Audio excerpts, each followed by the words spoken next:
Estructuras del glomérulo renal. El glomérulo renal es una red de vasos capilares que están cubiertos por la cápsula de Bowman. La cápsula de Bowman cuenta de tres partes.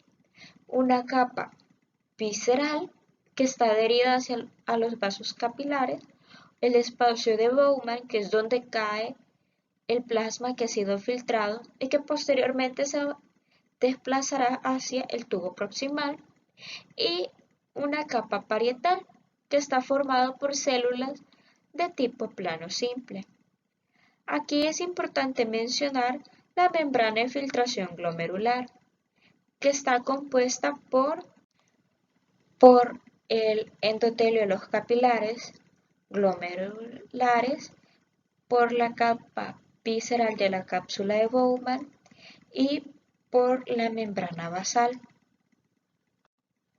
De ahí tenemos una arteriola aferente, que es la que trae el suministro de sangre de la circulación renal hacia el glomérulo. En esta podemos encontrar células muy importantes porque producen la renina, y estas células yuxtaglomerulares son importantes para el sistema renina-angiotensina-aldosterona, que es el encargado de regular la presión arterial y el volumen sanguíneo.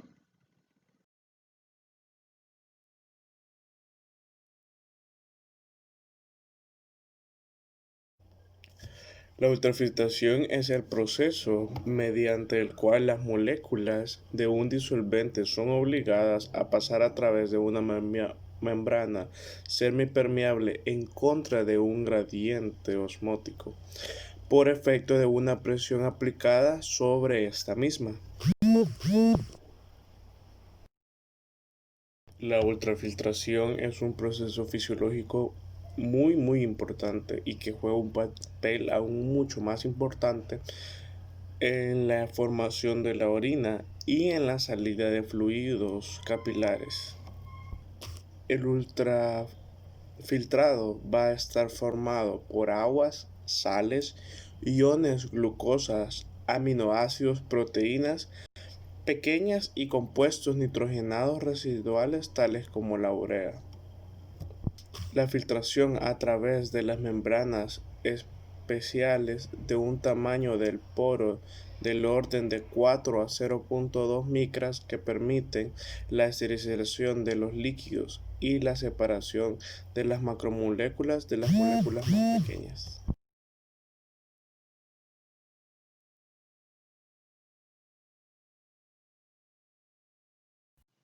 Es el proceso efectuado en el riñón que permite una depuración de la sangre a medida que ésta fluye a través de los capilares glomerulares. El agua y las sustancias contenidas en la sangre se filtran y se dirigen hacia la cápsula de Bowman. La mayoría de los capilares glomerulares son relativamente impermeables a las proteínas, de manera que el líquido filtrado carece de estas y de estos elementos, incluyendo los eritrocitos. Debido a que el endotelio capilar está perforado por ciertos agujeros llamados fenestraciones, y estas células endoteliales, las cuales tienen cargas muy negativas para dificultar el paso de la proteína y otras moléculas. El agua, el sodio, la glucosa e insulina se filtran con facilidad, mientras que el calcio y los ácidos grasos no se filtran con la misma facilidad porque estos están unidos a una proteína plasmática. Por lo tanto, las moléculas grandes con cargas negativas se filtran con menor facilidad que las moléculas grandes con cargas neutras y positivas.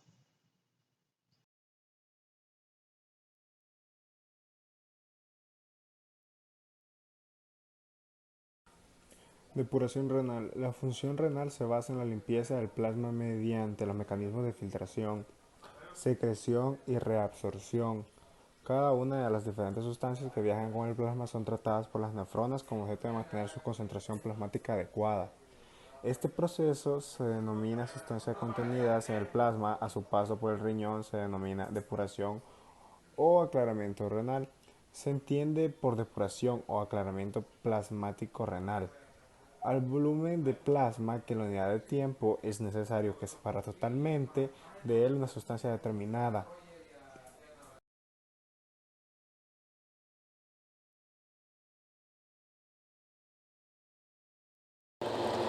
La prueba de la creatinina es una prueba que mide los niveles de creatinina en la sangre o en la orina. La creatinina es un producto de desecho generado por los músculos como parte de la actividad diaria. Normalmente los riñones filtran la creatinina de la sangre y la expulsan a través de la orina. Cuando hay un problema con los riñones, la creatinina se puede acumular en la sangre y sale menos por la orina. Los niveles anormales de la creatinina pueden ser un síntoma de enfermedades renales. Valores normales de la creatinina en el hombre es de 0.7 a 1.3. En la mujer es de 0.6 a 1.1, viendo así la diferencia entre valor de la mujer y el hombre. Esto es debido a que el hombre suele tener más o mayor masa muscular corporal. Un nivel alto de creatinina nos puede indicar que los riñones no están funcionando bien. El nivel de creatinina puede aumentar cuando el paciente está deshidratado o come muchas carnes o por tomar determinados medicamentos. Cuando el nivel de creatinina es bajo, esto nos indica que hay una enfermedad renal crónica o un daño renal grave.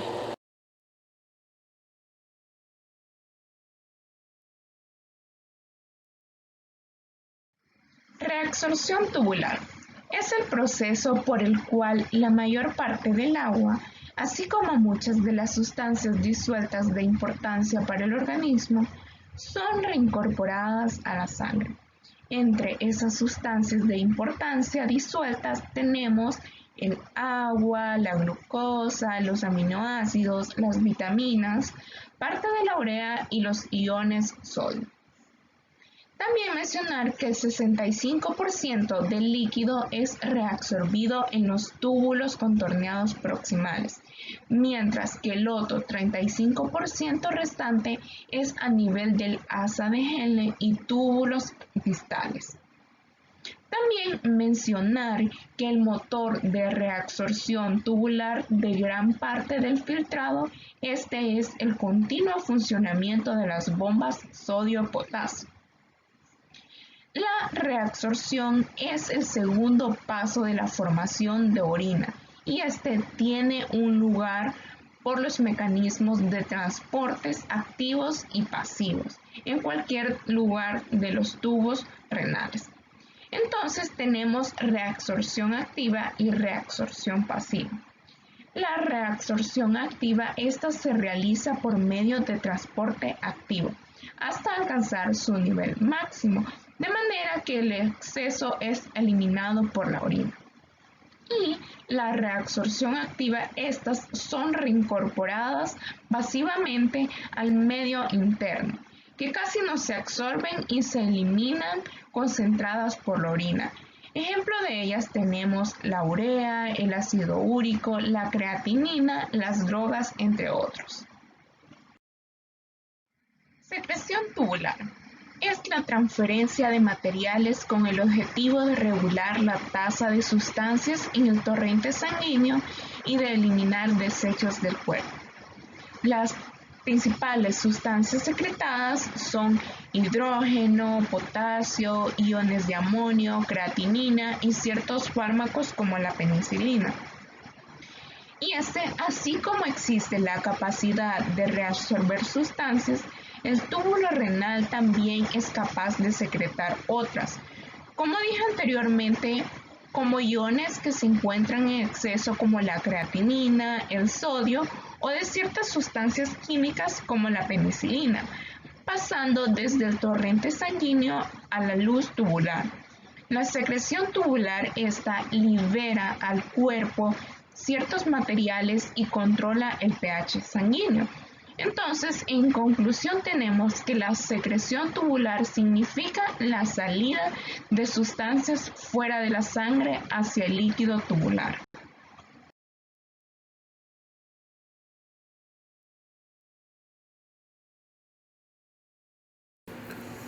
Explicaremos las funciones de los túbulos renales, estructuras histológicas de los distintos segmentos de la nefrona. La nefrona, cada una de estas tiene dos partes. Una está formada por un penacho capilar de glomérulos llamado glomérulo, y es donde se filtra la gran cantidad de líquidos de la sangre. Y la otra parte es un túbulo largo en el líquido filtrado, por lo largo que lleva a lo largo este líquido, a su camino hacia la pelvis del riñón. También tenemos el glomérulo en sí. El glomérulo contiene una red de capilares que se ramifican y anastomosan, y estas crean como un filtro para lograr que con la alta presión hidrostática los capilares del glomérulo filtren de la mejor manera el plasma sanguíneo. Todo esto está encapsulado en un lugar que se llama cápsula de Bowman, y es el lugar primario de la filtración. También tenemos a los túbulos contorneado proximal. Dentro de su histología se encuentra que está en la corteza renal y se encuentra próximo al glomérulo, o sea, es lo que sigue. Presenta células cúbicas de altas en borde de cepillo. Su función primordial es llevar a cabo el 65% de la carga filtrada antes de llegar al asa de Henle. Cuando ya llegamos al asa de Henle tenemos tres segmentos. El segmento fino, que es muy permeable al agua y también a los solutos, incluidos la urea y el sodio. El segmento ascendente o fino, esta es casi impermeable al agua y se caracteriza porque es muy importante para concentrar la orina. Y el segmento ascendente grueso, que es el último, tiene alrededor del 25% de las cargas filtradas de sodio y cloro y potasio que se reabsorben en el asa de Henle. Por lo tanto, esta rama es de las más importantes para la concentración de orina y está revestido por células cúbicas muy bajas. En el túbulo, al final, ya tenemos el conducto colector medular. Este es el lugar final del procesamiento de la orina y por ello desempeña una función muy importante en la eliminación final de la orina de agua y de solutos. Y en su histología podemos observar que las células epiteliales son conductos colectores que tienen una forma casi cúbica, con superficies lisas y numerosas mitocondrias.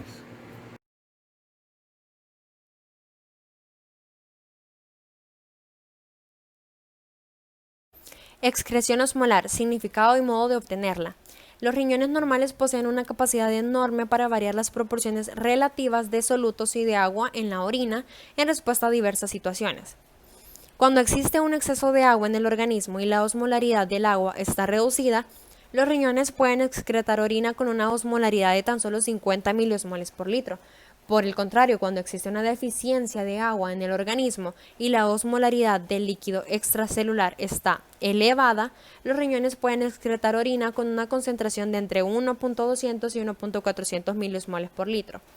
Tiene la misma importancia el hecho de que los riñones pueden excretar un gran volumen de orina diluida o un pequeño volumen de orina concentrada, sin cambios importantes en excreción de solutos como el sodio o el potasio. Esta capacidad para regular la excreción de agua con independencia de la excreción de solutos es necesaria para la supervivencia. El organismo cuenta con una retroalimentación potente para regular la osmolaridad y la concentración de sodio en el plasma, que actúa modificando la excreción renal de agua con la independencia de la excreción de solutos. Un efector fundamental de esta retroalimentación es la hormona antidiurética ADH, o también conocida como vasopresina. Cuando hay un exceso de agua en el organismo y la osmolaridad del líquido extracelular se reduce, desciende la secreción de ADH en el lóbulo posterior de la hipófisis, lo que disminuye la permeabilidad al agua del túbulo distal y los conductos colectores, y conduce a la excreción de mayores cantidades de orina más diluida.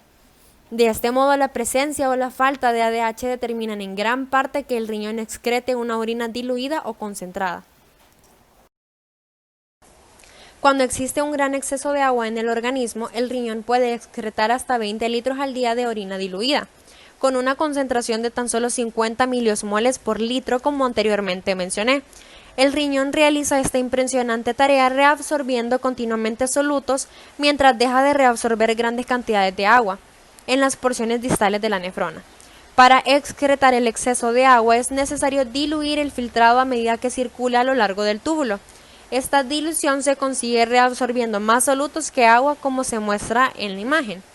Pero esto solo tiene lugar en ciertos segmentos del sistema tubular, como se describe en los siguientes apartados. El número 1 dice que el líquido tubular continúa isosmótico en el túbulo proximal. El número 2 es que el líquido tubular se diluye en el asa ascendente de Henle.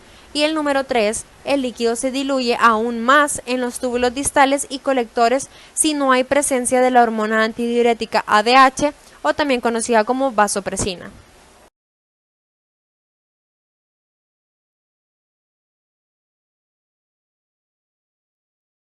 Depuración osmolar. Se define como depuración osmolar o aclaramiento osmolar al flujo de plasma teóricamente depurado de productos osmóticamente activos por minuto por el riñón. Esto nos sirve como un parámetro muy importante para evaluar algunos aspectos de la función renal, y es una comparación entre la excreción osmolar y la osmolaridad plasmática. Tenemos la fórmula que es volumen por minuto por osmolaridad de la orina, dividido entre la osmolaridad del plasma.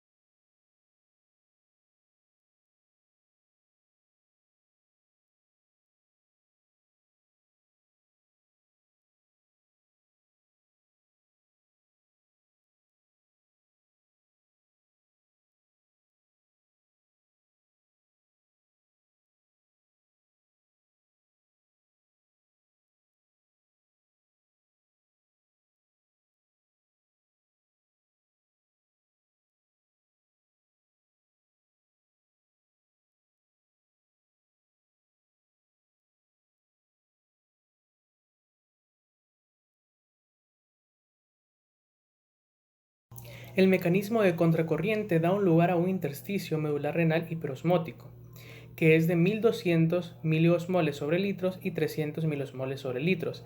Esto significa que el intersticio medular renal ha acumulado muchos más solutos que agua. Y esta se lleva a cabo por varios factores. Por ejemplo, factor número 1 es el transporte activo de iones de sodio y el cotransporte de iones de potasio, cloro y otros fuera de la porción gruesa de la rama ascendente del asa de Henle. Como segundo factor, tenemos el transporte activo de iones desde los conductos colectores hacia el intersticio medular. Y como factor 3 y 4, tenemos la difusión facilitada de urea desde los conductos colectores de la médula interna hacia el intersticio medular, y la difusión de pequeñas cantidades de agua desde los túbulos medulares hasta el intersticio medular, mucho menor que la absorción de solutos hacia el intersticio medular. Como conclusión, tenemos que el mecanismo de contracorriente permite al riñón proporcionar el medio osmótico adecuado para que la nefrona pueda concentrar la orina mediante la utilización de bombas iónicas de la médula para reabsorber los iones de la orina.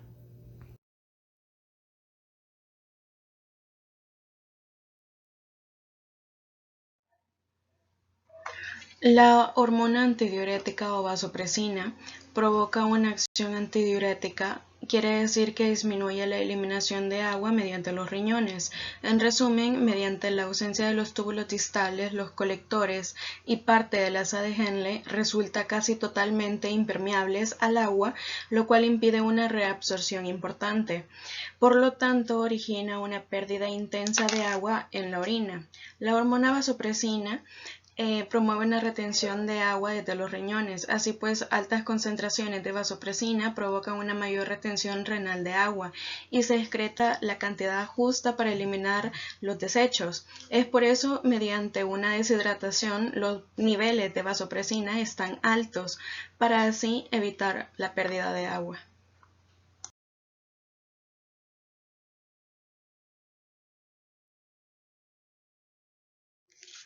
El riñón interviene en la regulación de numerosas funciones vitales, entre ellas la regulación de la tonicidad del fluido corporal, a través del control de la excreción renal de agua. El riñón, para realizar simultáneamente todas las funciones de homeostasis, debe regular de forma independiente la excreción de agua y la excreción de solutos, y esto los realiza gracias a su capacidad para concentrar y diluir la orina.